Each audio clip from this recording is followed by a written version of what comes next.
My wife left without telling me anything after I cheated on her. 2 years later, I found out that she's living her best life while I am miserable and waiting for her. I know, I'm aware of my faults, I know I screwed up. She and I had something beautiful. She is still the love of my life. We were together for 10 years, 2 dating and 8 married, but I made a huge mistake and cheated on her. It was just once, just one damn time.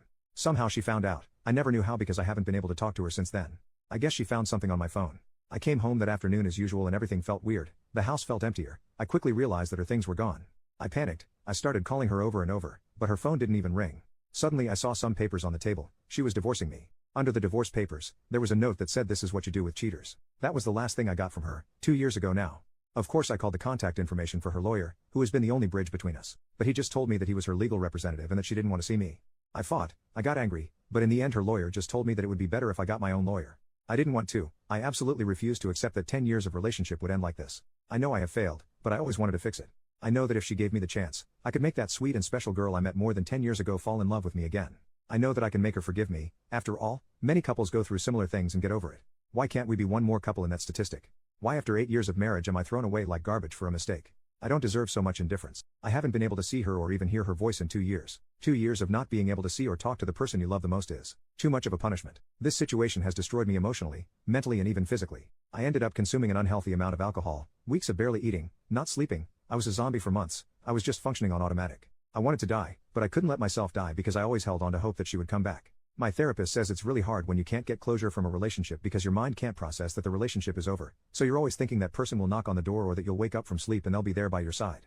The divorce was finalized over a year ago. I'll be honest, I didn't make it easy. I didn't want to get divorced and I still don't understand how we can be divorced. I asked for couples therapy, but she refused. I know from my lawyer that her lawyer advised her to go at least once or twice, but she refused. It took quite a while, but finally the divorce happened. I can't even describe the feeling I felt and still feel, like if a piece of me had been cut out.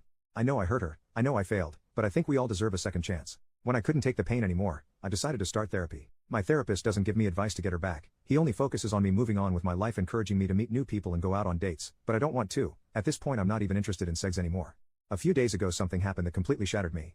I was having a few beers with my friend at my house. Let's call him Nick. We were both pretty intoxicated. I started talking about my wife. And he said to me, you should put more effort into getting over her. She's over you and is happy having a life away from you. You should do the same. You can't live in this self-pity all your life. Something in his words hit me, but not in the way he expected. He spoke with a lot of confidence that my wife is over me and is happy now. How does he know that? At this point, I got angry and started pressuring him to talk. He refused. I pressed as hard as I could. I cried. I begged him to tell me if he knew something. I needed to know something about her. Until he finally told me. His wife has been in contact with my wife for the last year. They were great friends and I remember Sabrina, my friend's wife, being very sad about losing contact with my wife. The thing is that my wife went to live in Norway, got married to a guy there and is about 7 months pregnant. I felt like dying. I literally felt like dying with this information. How could she do this to me? How could it be that while I was crying, getting intoxicated, missing her and wanting to die every day, she was happily on the other side of the world, getting married, fucking and getting pregnant by another guy? How could it be that she didn't have a child with me in many, many years, to the point that I thought she was infertile, but she got pregnant by this new guy so easily? Where did this guy come from? I have no answers for absolutely anything and I feel like I can't go on with my life without these answers. The only thing I can think of is that she had revenge sex with the first Norwegian guy she came across and got pregnant and decided to keep the baby. Maybe she got married because she wanted to stay in that country legally and I guess like in most countries, getting married is a good option for that. I don't know. These thoughts are unaliving me. I refuse to think that she is in love with him. I need to contact her. I need to talk to her. I need to know what's going on, because she acts like our 10-year history and 8-year marriage is nothing to her. I need advice on how to act. I feel the impulse to travel to where she is and look for her, but how could I do that? I don't know what city she's in. I don't know where she lives. I don't have a number to contact her. She closed her social media. Her family is small. They don't live in the same country as me and all of them blocked me. I'm totally lost. I don't know what to do at this point. I still want her back, yes, even pregnant.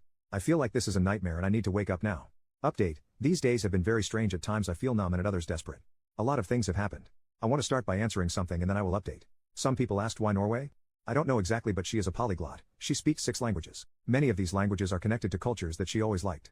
Norwegian is just one of them. She has always been interested in Norwegian culture. She has been there before, but she is also interested in other cultures and speaks other languages, so for me that was never an indicator that she might have gone to this country. Regarding the update, the first thing I will say is that the post reached some people in my circle. Sabrina's sister is on Reddit. She knows the story and realized it was me. She told Sabrina.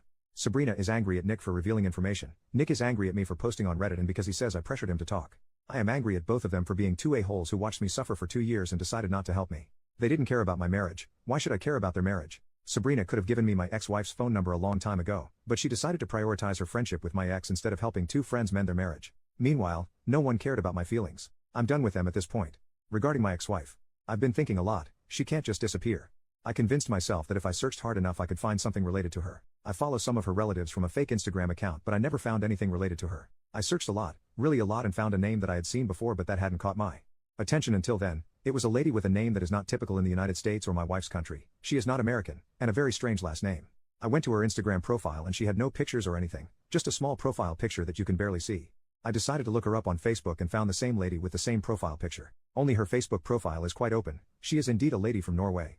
I checked everything I could on this profile and I was convinced that it had something to do with my wife. How else would a relative of hers have this woman in their friends? I saw a lot of pictures, people, plants, mountains, gardens, lakes, flowers, typical things that an older lady posts. Until I came across a picture where my ex was dressed as a bride hugging a guy. I had to translate the text. The lady was congratulating her son on his wedding. There were a few more pictures, not many. There were even some members of my ex's family in the wedding pictures. The dates of the pictures were from a year ago. A year ago she married this guy. I don't understand. How could it happen so fast? When did she meet him? I honestly thought she got married after she got pregnant, not before. This baffles me even more. After that I found another picture. It was a group picture and she was far away, but of course I recognized her. The same guy was with his hands on her shoulders, hugging her. This picture was from February 2023. To be clear, she left in May 2022. How is she with someone in February 2023? Only 9 months and she's already in a stable enough relationship that he's introduced her to his family? What the hell is going on here? I feel like I have even more questions in my head now. I know I shouldn't be upset, but I am. I know I lost her because I was an idiot, but it's hard to get this feeling out of my head right now. Anyways, for those who had imagined this fantasy that my ex is with some kind of Norwegian Chris Hemsworth, let me tell you.